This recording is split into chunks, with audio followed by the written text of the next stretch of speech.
Well, we made it back. You can see the back. We picked up some stuff for the burn in Harrisburg. I picked up a little something in my nose too. Any of you that have ever been to Harrisburg, you know it's the tuberculosis capital of the world. It's it's a big dungeon, and what do they call it? The Harrisburg hack. You usually leave with. So I certainly did. We made it back last night in good time. You know, I was happy with the way the day started off. You know, we'd Smoking Hot Irish Girl, took that new lifetime mark and looked great. Looked very, very good. Great job by Chris Lems. J.K. Mickey Mantle, again, I thought looked good for what he had to do.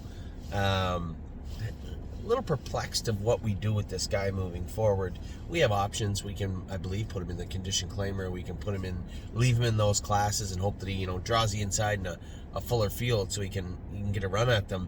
You know, I don't like the fact that he went on the track at 20-1. That's a little upsetting.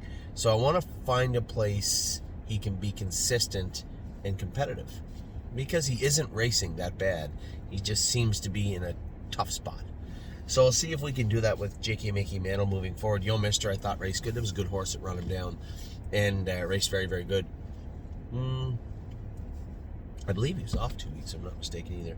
Then the wheels kind of came off. Wallop made the break. I know he's a difficult horse and there's a short learning curve when it comes to him. Brett doesn't know him. New track for him, but you cannot put that horse on the gate. And it's tough when they're walking the gate. You can't get close to the gate and say, oh, geez, I better back him up. That's the problem, right?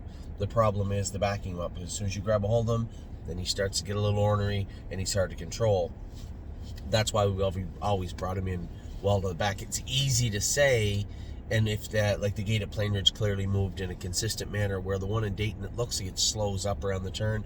That's not me trying to make excuses. That actually happens in a lot of tracks. If you don't know the gate, or if the gate is not consistent, it's a problem. It used to be a problem at Woodbine. I found it a lot better over the last couple of years. But it happens. It happens. You get up on top of the gate, and I said, I'm watching the race, and I'm like, oh, no. Sure enough, he made a break. So I was upset. Now he's got to qualify. Here's a horse that was fluid.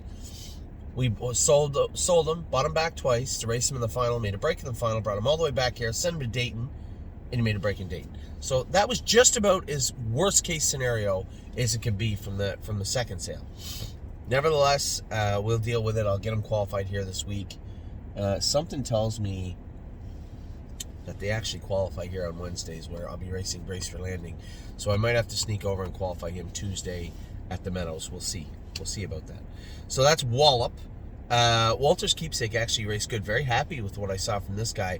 He's got a sand crack, so a little quarter crack kind of on the bottom part of his foot, and it was quite painful. Stacy said, you know, he was pretty sore when he went on the track on it. It bled a little bit. We just got to clean it up. You may have to wire that sometimes. It's in a weird spot to wire, though, and usually take the pressure off or put a nag bar on him. So Walter's Keepsake looked great, all things considered. Very happy with him. I think Stacy said head pull inside. Brett had said head pull inside and get that foot cleaned up and healed up.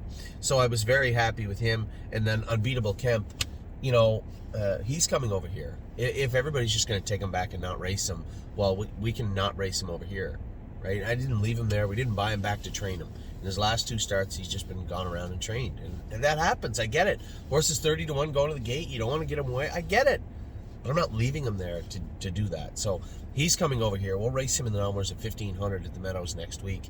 That's where the horse can do some damage. And I can assure you he will be raced. And then JK Victory, again, you're 7th at the 3/4 pole. That's just not his style, right? It's just not. The rail for him was a bad spot because he couldn't get away close enough. He's not low enough odds to remove to the front. Now you got to take what you're given. We weren't given a whole lot. So not a great night at the office. Night-wise, Wallop with the break. Kemp, you know, just kind of went around. JK Victory kind of got jammed into a bad spot and missed a second check in a row. Here we were touting he had never missed a check for the entire time he was in Indiana. Now he's missed 2 in a row, but both understandable. And Walter's Keepsake, I guess the 4th place finish had to prop the whole night up, but it was a good 4th place finish, and the horse looked rather good doing it. So overall, we had a win with Smoking Hot Irish Girl, a 2nd with Yo Mister, a 4th with Walter's Keepsake, a 5th with, I think he was 5th, was he? J.K. Mickey Mantle, 5th, I believe. And then a break and a couple of bad trips. That happens. So today, we just got to the barn. I'm going to go with a number of horses. I have like 6 to go last trip with in the race bike. Then I'm going to go with a number of the babies. We have Nothing But a Dreamer racing tonight, Alibaba, and Renegade Gypsy. A lot of people asking me about Gypsy. What are we doing with Gypsy? In fact, I literally just had 2 people text me and say, hey, this Renegade Gypsy horse, is he for sale, or are you leaving him in the sale? I don't know yet. Part of me says stay the course and leave him in the sale. The other part says, man, he's been racing pretty good. You know, we can send him somewhere else. Yeah, we can send him somewhere else, but I want to make sure he can do, right? I'm not going to send him somewhere else to go down this path again in a month where he's like 4th, 5th. You're like, oh, what are we going to do with him? Nobody wants him then, you know. But now that he's coming off a win in the Open and a win in that big race in Indiana, I don't know. I'm torn. It's a coin flip. So at the very least, I'm going to defer any judgment I have till after tonight's race, and we'll leave it at that. So that's where we're at with all the horses. Very happy with the way the sale took place.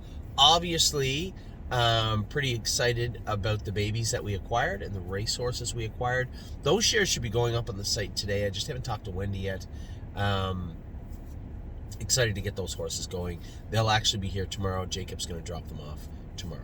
So with that, I'm going to let you go. We get your videos today. I'm going to run through them pretty quick. Obviously, they'll be kind of dominated by 2 things. 1, my stuffy nose, and 2, the babies and whatnot that went on in Harrisburg. So a great end of the sale season. Back to work now. It's full speed ahead here in both barns here in Canada, and we'll start that right now. Take care.